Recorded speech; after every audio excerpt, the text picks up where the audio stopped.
Trending on Twitter, it's Eddie Johnson. New details tied to his firing. The Sun-Times is reporting that he was allegedly drinking for hours with a female member of his security detail. The Trib says there's video that reportedly shows Johnson drinking for hours with a woman at a Chicago Board of Trade building restaurant. And joining our conversation right now is former Chicago Police Superintendent Garry McCarthy. Hey, how are you? I'm good, thanks. You know, we put this, we got a lot to talk about, but we did put this out to our social media, and a lot of the feedback for us, for this station and for this show was, why should we have you on to talk about this? What do you say to folks who are saying that? 35 years in policing. There's a big difference between what's happening with Eddie and what happened with me. Mm-hmm. In my case, I think everybody knows that I was a political pawn, if you will, for somebody else trying to cover something up. And at the end of the day, what's really apparently biting Eddie is the attempted cover-up in this case. So, you know, I was not an active member of any cover-up. I'm quite on the record regarding that. That entirely happened in City Hall, and it was the politics of Chicago that led to me, my demise as the superintendent. It wasn't actions that I took. So why should you have me on? Maybe because I know what I'm talking about when it comes to policing. Yeah. How stunned were you? You know Eddie very, very well. Yes. How stunned were you by this news? I mean, I'm still a little bit in shock. Eddie's a good man. And, you know, I really feel for him and his family, for what he's going through now and what he's going to continue to go through for quite some time. And what is that? What is that like? What do you mean when you say what he's going to continue to go through? Because this is not just going to go away away. No. And here's a man, you know, you want to talk about some parallels. I spent 35 years in policing trying to save the world and do the right thing. I came to Chicago with the goal of transforming this city into a crime mecca, if you will, as far as the example of how to do it. And we were well along that road. You know, one of the things that people don't realize is that over the last 4 years, since I was superintendent compared to the 4 years previous, there's about 650 more murders in this city. And that is based upon the politics of Chicago. So when I ran for mayor, and Mayor Lightfoot and I spent a lot of time talking about this publicly, all we talked about was going legit, going legit, going legit. The Chicago way has to stop. There can't be two set of values, one for you if you're in, and one for me if I'm out. I can tell you this, if I was slumped over a wheel at 12:30 at night while I was superintendent, I say they would have came for me with pitchforks and torches like Frankenstein. But in the meantime, we had to wait for this to play out a little bit and see how it goes. Well, why do you think they would have come for you when they didn't go for Eddie, like you're saying, like you're suggesting? Let me put it this way, Val. When we had the same murder rate in 2012 that we have in 2019, they were calling for my resignation. And here we are, everybody's talking about the fact that we're doing so much better. We're doing better because 2016 shot up by about 80%. If you notice the way the numbers are couched, almost entirely, it has to do with the comparison to 2016. Can we talk a little bit about the process of what happened here? Because we knew about this incident weeks and weeks and weeks ago, and it was reported as very benign, right? That because he has had health issues, right? And he is a good man. I've worked with him through the Police Memorial Foundation and stuff for years, and he's always been a very honorable and, you know, very active member with us. And and so he faced medical issues. He had to have a kidney transplant, right? And so now he's saying he's changing his medication. He was slumped over the wheel, and everybody went, oh, okay, maybe. And he said he may have had a few drinks. Okay, fine. People weren't really going to make it into a federal case. But then the Inspector General was called in because Eddie asked for a full investigation of this, right? And the Inspector General came in, and now these details, now these are just reported details, but let's just assume for the sake of this argument they're true, that now that came out of that Inspector General's report. He had to know that was going to happen, didn't he? I mean, I would think so. You know, the thing that nobody, and we're going to hear it over and over again, the cover-up is worse than the crime. If you have a lapse in judgment, man up, say, hey, I did something stupid, I got to take the hit. But if we're going to hold police officers to a standard where if they lie, they get fired, you have to hold management to the same standard. Speaking of which, you know, I feel like this is a good time to insert this here because we have not heard from former Superintendent Eddie Johnson until about 15 minutes before we came on the air. We did get all the news outlets got a statement, and I'm not going to read it. It's 2 pages long. But here's one thing he does say. I'm just going to get a little snippet here. He said, if some want to question that belief, that is their right. But I know in my heart that I have always tried to act in a way that is in the best interest of this great city. One thing I want everyone to know is this. I did not intentionally mislead or deceive the mayor or the people of Chicago. I acknowledge that I made a poor decision and had a lapse of judgment on the night of October 16th. That was a mistake, and I know that. However, I have no interest in fighting a battle for my reputation with those that want to question it now. At the end, he goes on to say, my plans for the weeks ahead will be to reconnect with my family, enjoy the holiday season, and improve my health, but I will always be a proud Chicagoan, and I love the city with all my heart. So in the future, I look forward to staying active and helping out in any way I can. All right, now here's the thing. And I want everybody to weigh in on this, okay? I know, I get it, the investigation's not done by the Inspector General, but there's enough evidence for the mayor, and you saw her get in front of the cameras, you saw how passionate she was. Obviously, she's pissed for something that we don't know. We don't really know why he got fired, and I just feel like as Chicagoans, we should know that, and maybe release a preliminary reason why you fired. Well, there are aldermen who have said that, have come out on camera. We've seen it all in the news. They said, like, if for what she said, the preliminary findings should be released. She did say that it's going to come out probably later on in January. Right. But there are a lot who believe, okay, if you've gone this far and there was enough damning evidence in there for you to fire him, that we should. Right. And well, another thing needs to be mentioned here, though. He was about to retire, right? I mean, we have the interim already named. The interim has just been shadowing him, and he was about to leave. Really, what this comes down to now is an issue of, and Gary, you could talk about this a little bit. You know, he was trying to get to the end of his service, 30-some years of service, 31 years of service, and then there was a pension break for him, and he was trying to get to that date certain of the pension break, and that was a lot of the conversation. I mean, that was public. People were talking about that, and this happens before that. What happens to his money now? Well, he's not going to get the superintendent's pension because I think you have to do 4 years, right? But he's still entitled to the pension that he earned for the last 30-plus years working as a Chicago police officer. Unless you're convicted of a felony. Now, is this a significant or insignificant decrease when you talk about he's not going to get the superintendent pension? It's probably a difference of about $70,000. Okay. Let me ask you this. I'm sorry, I'm talking about the difference in salary of $70,000. Okay. In your pension, it's probably more like about 30 to 40. Okay. I don't want any CPR to be done here. Right. Let me ask you this. Do you think Mayor Lori Lightfoot did the right thing? Absolutely.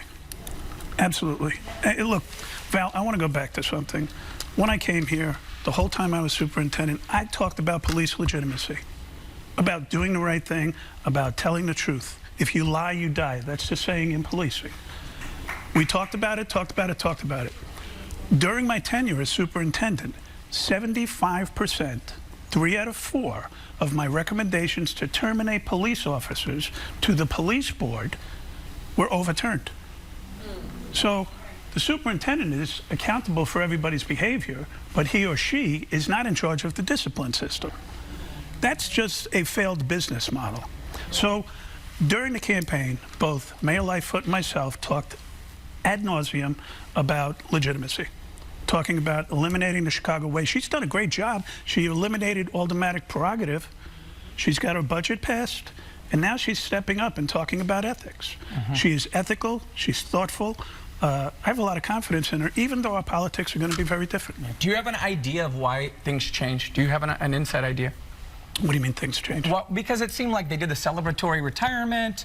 Something happened over the weekend. She was informed of something.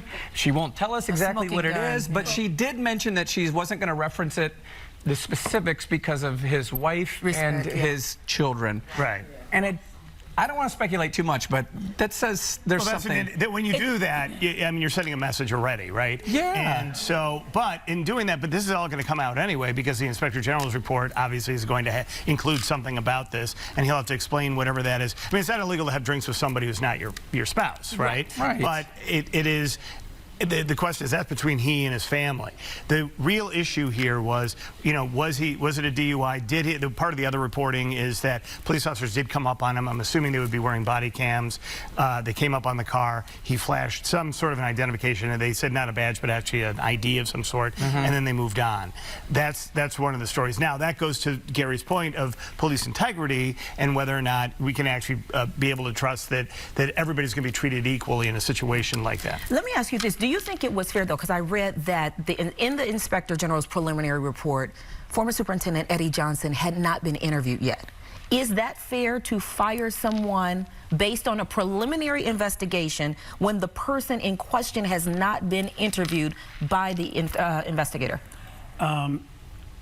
Look, I'm taking the mayor at her word that Eddie was not truthful with her, not truthful with the public.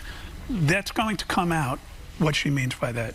I don't actually need to know the details because we're getting into the weeds here a little bit. Yeah. The big picture is the fact that if we're going to fire police officers for not telling the truth, we have to hold management accountable to the same standard. One other question. That's part of the Another Chicago question way, I'm thinking Val. about. That's his place in the position that it's in. Right. The officers who covered up in the Laquan McDonald, the false police reporting, were they ever fired? Yeah. There's a whole bunch of them got fired. Okay. And three of them got prosecuted, but they were exonerated. Criminally. Criminally, yeah. Right, but they all lost their jobs. Yeah. They did lose their jobs. And I want to ask you a question because you came from the outside, right? You had been in New York and then in New Jersey as a police chief. Do you think Chicago should be looking for an internal or external candidate here for the new job? External. Why? For almost 5 years that I was the superintendent, every single day it seemed I turned over a rock and found something that needed fixing. And every time I asked the question, well, why do we do it this way? The answer was always the same. That's the way we've always done it. Not that it makes sense, not that it's creating some sort of efficiency or anything that's a benefit to the people of the city of Chicago. It's because that's the way we've always done it. And that's not okay. People have to come in. When you come out through a culture, sometimes you become blinded. You're wearing blinders. You don't see the outside world. When I left the NYPD and I went across the country and kind of, I was the vice president of the Major City Chiefs Association. I got to know everybody in the country, including Charlie Beck. And here's just a pitch. And if you didn't know it, Charlie Beck is one of the elite police chiefs in this country. And he's the interim right now. Right. He's the interim. And there's nothing bad about that, let me tell you. I was going to ask you, is that an insult to the rank there, that the top rank, that they were not at least given the job in the interim? Is that not an insult to the Chicago people who have come up through the ranks there to bring in an outsider just for the interim, not even the permanent position? Well, maybe, but you know what, Val? Something I learned in the NYPD, we always had commissioners come from the outside, starting with the guy who hired me was a guy named Robert McGuire, who was a lawyer. He wasn't even a police officer. Yeah. So, and the superintendent doesn't technically have to be a police officer. It can be a civilian. Absolutely. Right, in the city of Chicago. I had the choice whether or not I wanted to get a sworn, become a sworn officer or stay a civilian. And naturally, I wanted to be a police officer and get out there and lead by example. And Charlie Beck is one of those people, too. If he does take the job, I don't think he could do it because he's older than Right, I don't think he wants to either. I think he just wants to be told me he doesn't want to do it, but hey, you never know what's going to happen. Things change. What advice would you give him in the meantime? Be careful who you listen to, because there's a lot of agendas out there, and people. There's an enormous cadre of talented individuals in the Chicago Police Department. I want to make that absolutely clear. But there's also an enormous cadre of individuals in the Chicago Police Department who have gotten ahead through political connections and friendships rather than performance. And when you come from the outside, you don't have that problem. I have the sense that Lori Lightfoot, based on her posture so far in all of this, the city, but specifically this case, is going to go outside. I mean, I know there's a lot of people who are in now who are qualified to do this, and some who just recently left who are qualified to do this, come back and become superintendent. But my sense is that she's going to send a message, because that's kind of what she's been doing this whole time. I mean, she basically is, she's ruling by a very strict code at this moment, and I think you're going to continue to see that here. And I think that's a very positive thing that she's doing. She's sticking to her guns. She's not kowtowing to the politics of Chicago. What do you think this is going to do for the morale of CPD? And even the morale of the city, because I know you said, you talked about the numbers, and the numbers have been down in the last couple of years. Are we going to see changes in our city, or do you think this is going to be cause for people to act out, cause more uprising, more violence? Like, should we be concerned? I think that over the course of time, the course that the mayor is setting us on is a very positive one. And you have to have a long-term and a short-term plan. The short-term plan is to patch whatever holes there are in the boat. The long-term plan is to get to shore, right?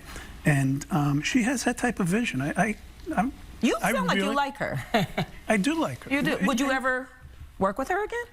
Or work with her? I got to tell you something. When she took over the police board, that's when it changed and they started actually following my recommendations. Okay. So she and I worked very well together. Like I said, our politics are different. I think that most people would recognize that she's probably a little bit more liberal than I am. I'm more middle-of-the-road conservative. But by the same token, I can work with anybody. And our professional relationship was always good. I always wonder, is being police superintendent in Chicago a thankless job? No, it's the greatest job I've ever had. And that's why you stayed here. You didn't move that much. You know, yeah, all we need is a good crisis to pull me out and talk, right? But when you can make a difference in people's lives, there's nothing that's more satisfying than that. Yeah. It just seems like so much pressure gets put on one person, whether it's the mayor, whether it's the superintendent. We know our city's got a lot of problems, which take a lot more solutions than turning to one person and pointing the finger. And I just think that that happens a lot. Well, and that's why the thing that I talk about a lot is the fact that there's a maturation process in police executives. And sometimes people move up too quickly. I want you to realize that I did 35 years. I ran New York's crime strategy for 7 years, right at the top of the department. Then I went to Newark, New Jersey for 5 years. And then I came here for 5 years. I'm not the same person I was in 1981 when I put on a gun and going out on patrol in the South Bronx. Certainly different. And that maturation process gives you the ability to kind of handle these things. Let me tell you, Newark was no joke, right? And the politics there was more intense because I think there's less pie for everybody to fight over. So they fight that much harder over it. Here in Chicago, we've got industry. There's so many positive things that are happening. We just have to break through the way that we do business here. The acceptable practices here have been unacceptable, and we have to recognize that. Garry, we appreciate you stopping by. Pleasure, Ryan. Thank you.